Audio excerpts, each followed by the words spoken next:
All right, day 2 of believing that my life is interesting and trying to move out the negativity from my life. I am outside trying to make a video because last night when I was making a video, people in the household were waiting up for me and, like, obviously very tired and irritated. And I thought that, I was in the basement and not bothering anyone, but apparently I was. So I have to figure out a different place to make a video. And I want to make a video outside. And as soon as I got off the bus, random person stopped the car and was like, "Hey, do you need a ride?" And no, thank you. But that hasn't happened to me, I don't think, before in this area. So yeah, really strange and scary thing. And it is after midnight, in an area which has had some issues in the past. But anyway, so this morning I woke up and I was feeling that negativity and feeling very blah. And again, these people were kind of like waiting for me at the door. And, "Oh, you slept in because you were staying awake so late." This was one person telling the other person, like, and then I just feel immense guilt about, okay, I kept these people awake, but there was also issues with the train of getting home.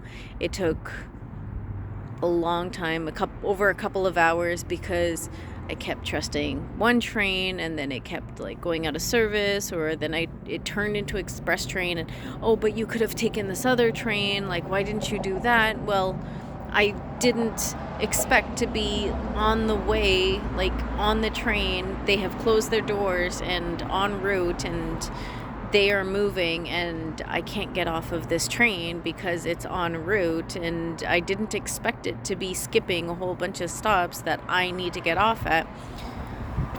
So it's just all this like frustration back and forth, and I'm trying so hard to stay positive, but like when I am constantly the bad guy, it just is really hard. And then that whole thing of like, "Oh, maybe it's just me. Maybe I'm interpreting it wrong. Maybe like I just need to see it from a different perspective." And I'm really trying to hold patience and I'm really trying to hold compassion here. But it's really hard also when nothing that I do is ever good enough. And it's just constantly like being guilted or yelled at. But I'm trying so hard. So it's hard to get up to go to volunteering. I'm just so physically exhausted because being in my space, it's just walking on eggshells all the time of what's the next thing that I have to think like 10 steps ahead of, will this person get mad at me for this? Will this person get mad at me for that? And I've stopped cleaning. The place was a mess, and I have stopped cleaning because it creates so much distress for the other person if I don't put something back fast enough. And then it causes me distress because I'm like, I can't move faster than I'm already moving. And I have to wait until people leave in order to sweep or mop or vacuum. But then when somebody comes over and they're like, "Hey, why isn't this swept? Why isn't this vacuumed? You should do this, you should do that." It's so exhausting. So anyway, I slept in and I went to the church, and we do this thing called Lectio Divina, which is where we take a piece of scripture and we analyze it to where we're looking at, what does God say to us personally? What is this personal message that is coming to me specifically? And then how does that relate to the rest of the group? What are our takeaways? And like, we're meditating on it, and it's having a prayer circle as well. So it's a really great way for us to ground in a personal relationship with God and with each other. And we also get to share about where we are in life and where our struggles are, in a safe space where we know that we're going to be held with compassion as opposed to like judged or anything. So the scripture was reminding me that, like, God is slow to anger and full of kindness and compassion and love and care. And a reminder that God is not the people who are around me. And the people who are around me are quick to anger, but that is not reflective of God. So it's just this one piece of existence that I'm living in with this stress and frustration that I'm having a hard time dealing with. And then it was talked about the anger and frustration of an individual who was dealing with grief. And then I was reminded that, like, I am heavily grieving. I'm grieving the loss of situations, of relationships, of my mother who died, like, of hopes and dreams and everything that I was building up over and over again, just grieving loss and loss and loss, and fear of, like, oh my gosh, what is the next grief? Like, I put in an application for a job, I might not even get it, and I'm gonna have to grieve that too.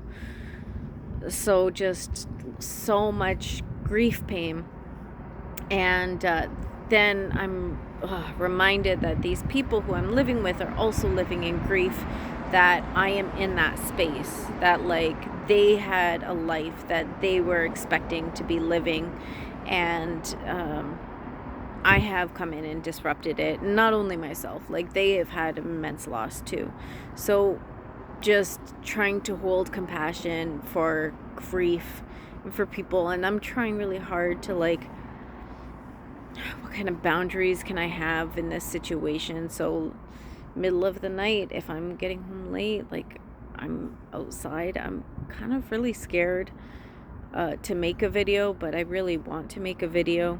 And then there's a wall right next to me. I don't know if somebody's on the other side who's going to jump out. The fact that somebody stopped to offer to give me a ride, I want to take that as he was being kind, and it's not creepy because it is in the middle of the night. Maybe he was concerned, or I don't know. It was weird though, because it was right at the parking lot, and I had literally just stepped off the bus. So weirded out. But anyway, positive thoughts. I'm trying to remove the negativity. So, yeah, had the Lectio, did a little bit of cleaning, was preparing for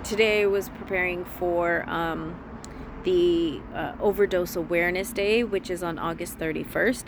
And since the safe consumption sites have closed in Ontario, and specifically in Toronto, there have been an increase of 288% increase in overdoses being reported to drop-in centers. It's staggering. It's unbelievable. It's terrifying. I'm afraid of what's happening. There's organizations who are losing funding and are leaving the areas too. So it's who's being out there to keep people safe. And I'm really anxious about what community members are going to be suffering from this. And they suffer so much because community members are the ones who are saving each other. They're the ones that are giving naloxone to each other. But a lot of people are missed. And every time I walk by a person on the street, it's like, are they dead or are they alive? I try to stop and talk to them.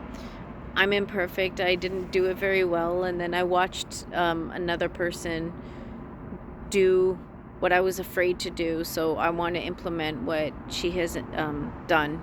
So that's my next goal. But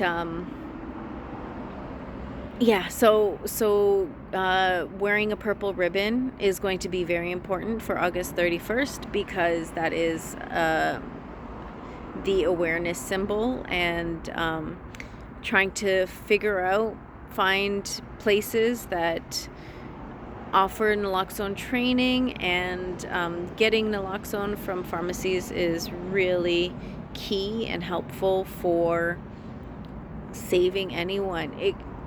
It's most most vulnerable in pieces, people who are living on the streets, like they're most at risk. But the two friends that I had who died of overdoses years ago, it was a laced joint, and this guy was a suburban father working, and like he had two kids. He was doing the whole thing. It was somebody who you would least expect to have an opioid overdose. The other guy, he got opioids prescription from another family member, and he was just trying to have fun. He was just trying to, like, I don't know, enjoy an opioid, because there's a reason why people like it, right? Like, there is a high to it. So anyone could be at risk of having an opioid overdose. You don't have to be living on the streets. It could be prescription overdoses. It's really important to know what the signs and symbols are, and to have a kit ready for just in cases. Like, I was prescribed opioids recently because of my severe migraines that I was getting. So like, I'm at risk of having an overdose, and if somebody has had surgery, they might be, if they get opioids, they could be at risk. Like, it really could be anyone who is at risk, but especially when it's people who are unhoused, they are most vulnerable. So I was working on that for a little bit, went for a nice meal at IKEA, which was on extreme discounted price, which was great. I had a nice filling meal for less than $5.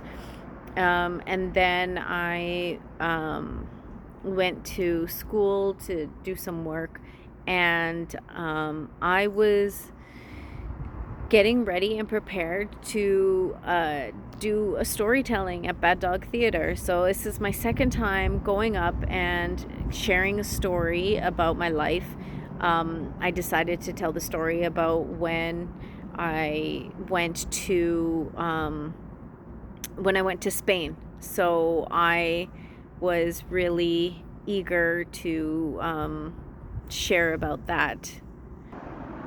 So this is the second time that I did a story at Bad Dog Theater, and I tried to make it funny, but the guy prefaced the group of, like, so this is a story, so you don't necessarily have to laugh. And I was like, oh, I should have said, like, no, please laugh. But I was so nervous, and everyone who was going up and sharing their stories and, like, doing improv, they, of course, unscripted. So I'm just admiring the work that they're doing. And for myself, I'm like, I know I'm gonna forget. I'm too nervous. I'm just gonna write it all down and walk up shamelessly with a piece of paper in my hand and then telling the story. There were pieces, like, I had a build-up joke to, like, another joke, and I missed telling that joke, so I'm just like, But then there was this other group that was doing improv. It was, like, called Clown Prov, and what people were saying was that it was all about embracing messing up, going into messing up, and also just, like, whatever you're afraid of, and, like, whatever you're kind of, like, restricting yourself with, just let it out. And the class is a place where you're just rolling around and being as expressive as you can and doing all the things that you're afraid to do in regular society. So I'm like, maybe that should be a class that I take next, because I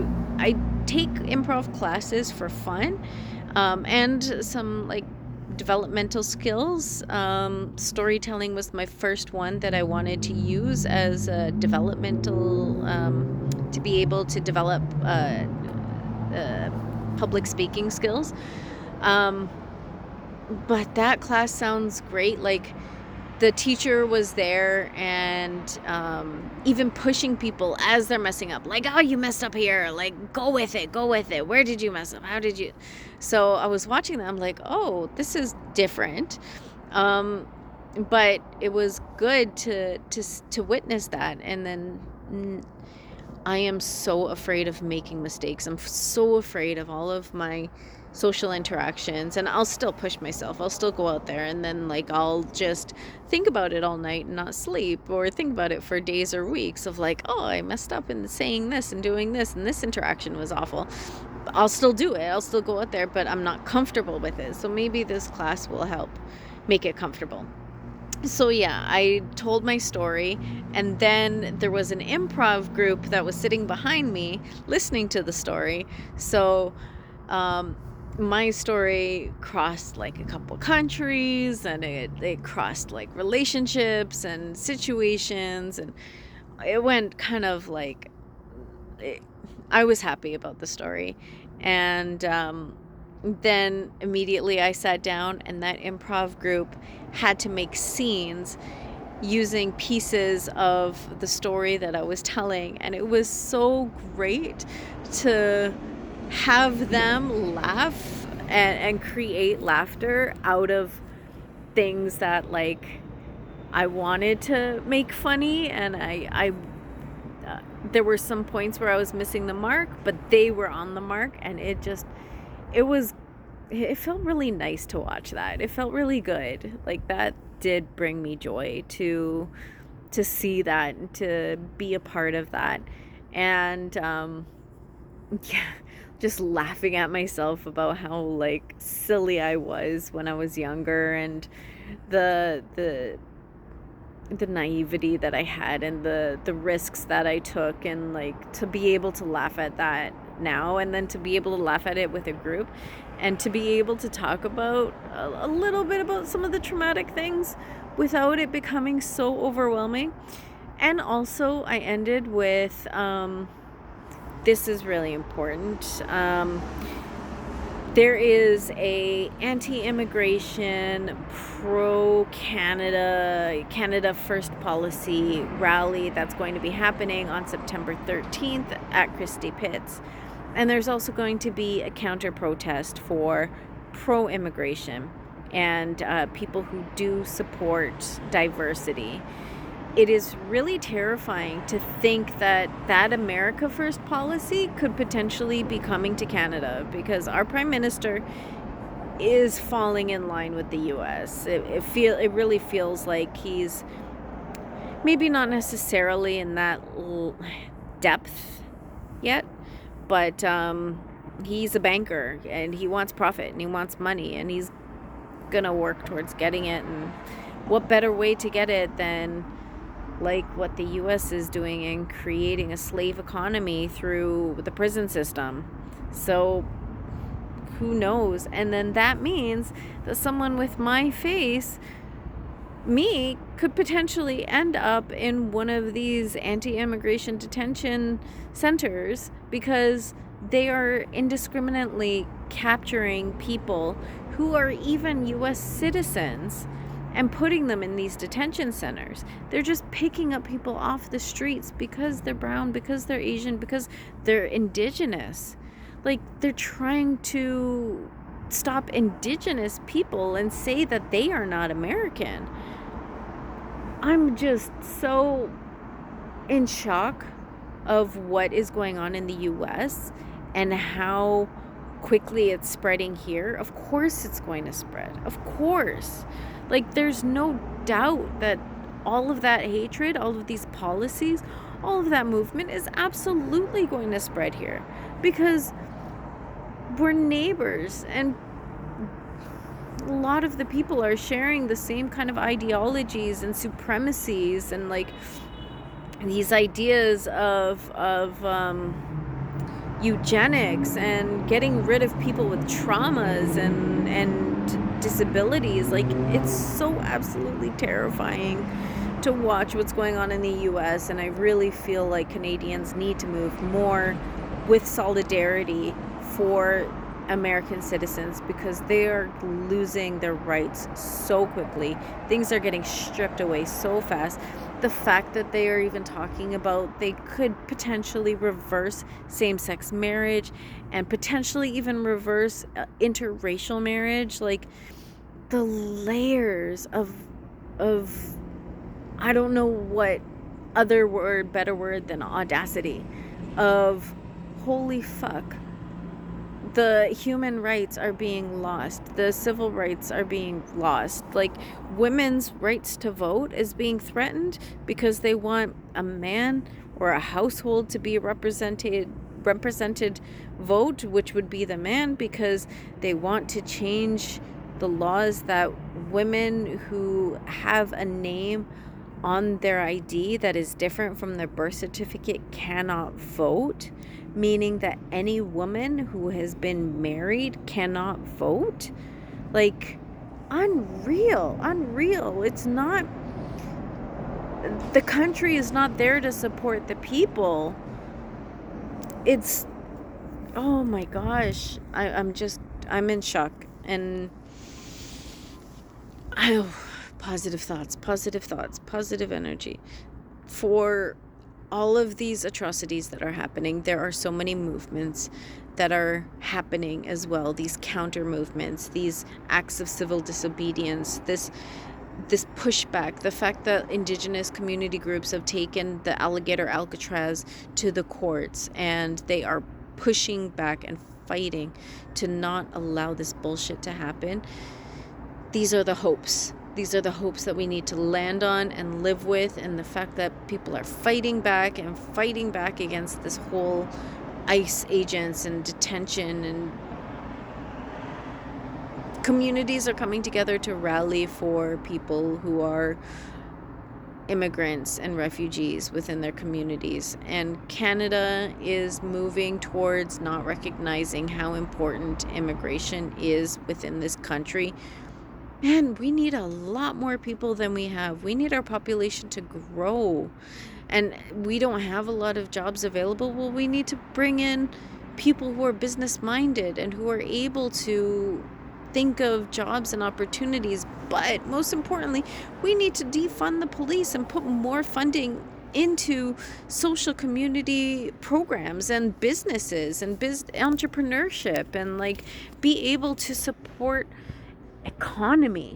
Like, we are putting so much funding into the freaking police state, the military, security, all of this stuff, that we are taking away jobs from innovators, from environmentalists, from creators, from forward thinkers, and people who can really support society. We are taking money away from all of that to put it into arms and control and weapons and military.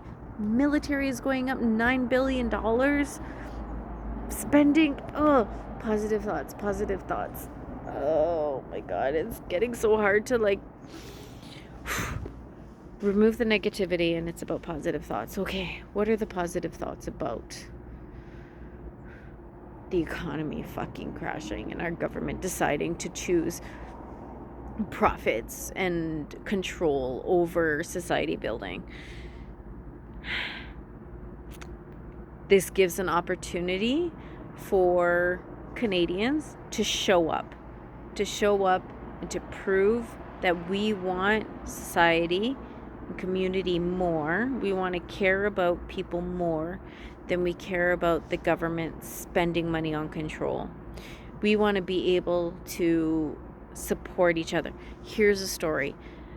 Today I was talking to somebody who was sharing a story about a person in a community that got drunk and caused damage to, like, emotional harm to other people, and he had to pay those reparations with buying chickens, I think, and he did not do that.